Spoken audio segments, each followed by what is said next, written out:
Sa tagal ko na po rito sa institusyon na ito, sa aking palagay, by next year, kung matapos ko po yung aking term, I would have completed 18 years in the House of Representatives. Ito pong opisina ng Vice President, nagkataon, sangayon sa ating saligang batas, na pinakamataas na batas ng ating bansa, siya po ang nag-occupy ng pangalawa sa pinakamataas na opisyal ng ating bansa. Titingnan mo kasi, ito yung pinakamataas at pangalawang pinakamataas na pangulo na opisyal ng bansa.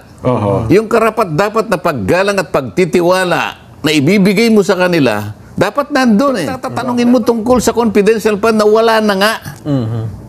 Nandun na nga sa pangangalaga ng COA yan. Kung nasaan man yan, pinagtatalunan na yan, inaanalisa na yan. Ngayon, dito pa rin tayo. Ang pagsulong ng bansa, ang isipin mo, natin sa House of Representatives. Yung kaukulang paggalang at kortesiya sa pangalawang pinakamataas na opisyal ng ating bansa. Hindi po natin inilek yan ng ganun-ganun lang. Nila pinaglagakan po ng napakataas na pagtitiwala ng maraming botante ng ating bansa. Hindi po natin pwedeng i-isolate yun. At huwag na po tayong magpersonalan. Sa tagal ko na po rito sa institusyon na ito, sa aking palagay, by next year, kung matapos ko po yung aking term, I would have completed 18 years in the House of Representatives. Meron po tayong tradisyon eh. It's a time-honored tradition. It's a well-kept tradition. Naguyod natin sa mahabang panahon. Alam mo, pagka-tradition po ito eh, parang it was set in stone. Yes. Hindi basta-basta nawawala ito eh. Pinangangalagaan ito, nire-respeto ang isang well-kept tradition. So, Mr. Chair, ano po ang dahilan bakit po natin binago ang tradisyon? Pakisagot mo, Mr. Chair.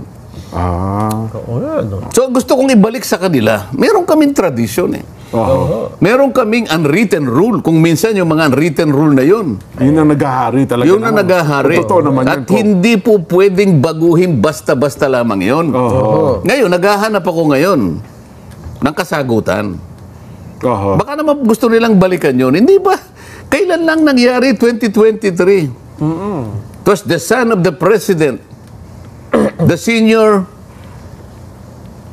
assistant majority leader, deputy majority leader, ang nagsabi at nag-sponsor ng budget, invoking the time-honored tradition kept by the House. In-approve kagad yung budget. So, ano ba nangyari? Bakit parang naiba ata, no? Mr. Chair, ano ba nangyari? Yun ang gusto ko sanang itanong. Ano po ba ang dahilan? Hindi ba ako dapat sagutin? Ako, peacemaker ako din. Baka naman gusto niyong balikan po yun. Bigyan niyo po ako ng matibay na dahilan kung bakit kailangan natin baguhin yung tradisyon. Hindi po ba niyo naalala? Yung opisina ng Vice President is the second highest office as indicated by the Constitution. So, tingnan nyo yung uri ng pagtatanong kung paano tanungin. Kaya paano tanong-tanong. Pagkatapos, ito pa, meron pa akong itatanong eh. Puro parliamentary inquiry. Wala po tayong sinasaydan dito kung alin ang tama o kung sino yung mali. Ang gusto nating saydan po rito ay yung mga pangyayari, yung experience natin bilang mambabatas sa mahabang panahon. Pagsama-samahin po natin yun. Ang isusunod kong tanong, Nyari, ikaw na ang chairman ngayon dyan. Mr. Chair. Kasi palagi nilang tinatanong, yung confidential fund. Diba? Doon na uuwi. Doon sila nag-away. Doon sila nagkaroon ng personal. Doon talaga namang, diba? Patot sa dahan magkabilang panig. Mr. Chair. Yes. May I know for my own satisfaction, what is the nature of a notice of disallowance? Kasi, itong mga ito ay naging subject ng notice of disallowance. Ng COA, ng Commission on Audit. COA. Yes po. Kasi kapag yung isang paggamit ng budget, sangayon sa patakaran o sa pamantayan ng Commission on Audit, merong nakitang sablay sa anumang kaparaanan, ipa-plug nila ngayon yun. At magkakaroon ka ng notice of disallowance. Ayun, Sa pamamagitan ng notice of disallowance, Jen, kung sino man yung dinirekta ng opisina ng COA, meron ka ngayong obligasyon na sagutin mo yun. Yes po, sasagutin niyo yun. So, ang tanong ko, Mr. Chair, what is the nature of a notice of disallowance? Oo nga, no? So, ano isasagot sa akin? Kailangan sagutin ako. Ano yung nature? Ang nature niyan, Jen, isa itong notice na ibinigay sa iyo para sa ganon, tingnan mo kung paano nagamit. Sa aming palagay, may sablay ka rito, kailangan ipalawag mo. Ka dyan, tama ho. So kaya merong disallowance. Sa ngayon pa lang, sabi namin, dinidisallow namin ito at kinakailangan ipaliwanag mo. At kung kinakailangan, ibalik mo muna ito. Parang ganyan, ano? Pero, ang notice of disallowance is not a final judgment. Tama kayo. Ito ay contestable. Ito ay appealable. Hindi natin alam nasaan ba itong notice na to, saan pinagtatalunan, sa director's level? Okay. Kasi kung minsan regional level baka sa region, o kaya kung ito ay nandun na sa COA proper. National office. Kumbaga yung NBank. Okay. Kasi merong tatlong hindi ko nagkakamali, tatlong commission, dalawang membro at saka isang chairman. Yes, So kung nandun na sa Commission on Audit proper, yun na ngayon ang nagpo-process nung isinagot na apila. Yung unbank nang magpo-proseso ngayon, kung halimbawa wala na doon, ano man ang aksyon mula sa regional level o sa NBank, pupunta sa Korte Suprema din. So, ang Korte Suprema pa ang titingnan ng ganyan. Ngayon, kung yun ay nandun na sa mga opisina na yun, na sila naman ang tamang dapat nang magbigay ng hatol kung paano talaga ang paggamit at kung talagang ang paggamit may sablay o wala, ito ay didesisyonan. Ng commission. Ng either the commission o kaya kung umabot na sa Korte Suprema. Ngayon, bakit mo pa ako tinatanong? Yun nga. Nandun na yun Kaya palang sagot ng Pangalawang Pangulo, ito ay bahagi ng sasagot namin. Kaya yun yung pala sagutin, baka dumaprem, sapagkat bahagi pala yun ang sasagot nila sa kataas-taasang hukuman. Kaya nga yung tinatanong ko, what is the nature of a notice of disallowance? It being contestable, it being appealable, naka-appeal pa yan pinagtatalunan pa sinisiyasat pa yan sa mataas na uri ng pagsisiyasat, kaya nga umabot na sa mga nakakataas na opisina ng mga nakakaalam sa mga bagay na ito. So yun palang estado, no? Bakit ngayon pinipilit pa nating paanakin at dito pa nagko-concentrate ang mga tanong? Di ba? Anong maihita natin ngayon? Sinagot na nga yan Sa makatwid, meron ng opisina na talagang tumitingin dyan. Tayo ba titingnan pa rin natin?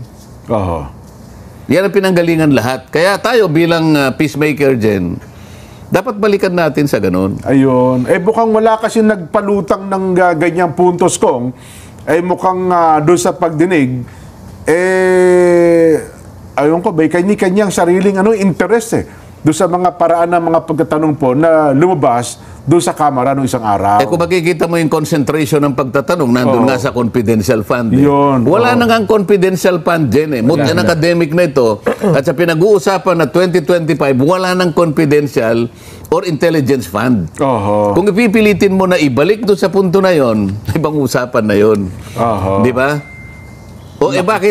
Bakit yun lang ang tinatanong? Hindi ba yung DILG, yung mga gobernador, yung mga mayor, may confidential fund din yan dyan So, dapat consistent. Kung gusto nyong tanungin lahat dyan, hindi siguro sa opisina ng Vice President. Para sa akin lang, kung mapagbalingan ng mga kasama natin, itong ina-analyze natin, sana balikan natin yung pangyayari. Di ba? Para sa ganon, makita natin kung alin ang mas tamang paraan. Ano ang tamang approach talaga? Ito pong opisina ng Vice President, nagkataon, sang-ayon sa ating saligang batas, na pinakamataas na batas ng ating bansa, siya po ang nag-occupy ng pangalawa sa pinakamataas na opisyal ng ating bansa. Meron kasi sinasabi kanina, shouldn't she be accorded proper courtesy? Ayun.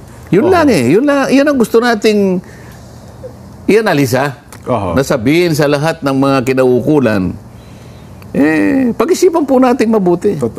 Parang ayaw ko lang, ipakitama niyo ako, Kong. Di ba usually dalawang tanggapan lagi yan na nagkakaroon ng courtesy approval. Ang tanggapan ng Pangulo at saka ang tanggapan ng pangalawang Pangulo. Di po ba? Tama ka dyan. Ayun. Tama ka. Dapat... Meron nga ano yan eh. Alam mo, sa Akwan, pag nasa presidensya, parang nasa plenary debates na. Office of the President, tsaka Vice President. Meron na mag-move. Hindi na nga. Mr. Speaker, I move to approve the budget of the Office of the President. Palakpakan. Yun na, tama. Kasi, kung titingnan mo kasi, ito yung pinakamataas at pangalawang pinakamataas na Pangulo na opisyal ng bansa. Yung karapat-dapat na paggalang at pagtitiwala na ibibigay mo sa kanila, dapat nandun eh. Dapat nakasangkot yung pagtitiwala na yun eh. Vice President.